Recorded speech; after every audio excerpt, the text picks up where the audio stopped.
Salut tout le monde, c'est Chloé Rousseau.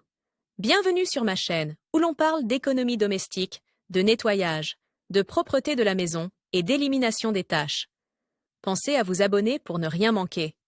Maintenant, allons droit au but avec le sujet de la vidéo Les moules d'aujourd'hui. en silicone sont de plus en plus utilisés dans la pâtisserie et la cuisine. Nous vous montrons comment nettoyer correctement les moules en silicone. Table des matières. Les moules en silicone doivent toujours être lavés avant la première utilisation, afin de s'assurer qu'ils n'ont pas été contaminés par des bactéries pendant leur stockage. Pour laver les moules en silicone pour la première fois, on peut les mettre directement dans le lave-vaisselle ou les laver avec un savon à vaisselle non abrasif et une éponge. Il s'agit des mêmes instructions que celles à suivre pour un lavage normal, même si, pour les mettre au lave-vaisselle, il est conseillé d'enlever au préalable les restes de nourriture avec du papier absorbant ou un chiffon humide. Il est très important de ne pas utiliser de tampons à récurer et de veiller à ce qu'ils soient bien rincés. En outre, les savons contenant des tensioactifs ou des parfums très forts peuvent rester imprégnés dans le moule s'ils sont laissés à tremper pendant une longue période. Comment conserver les moules en silicone? Pour conserver les moules plus longtemps, il est important de ne pas les mettre en contact avec des sources de chaleur directes telles que des plaques vitrocéramiques ou des flammes et de ne pas utiliser les savons ou les abrasifs mentionnés ci-dessus. En revanche, il n'y a aucun problème à les empiler ou à les plier pour les ranger,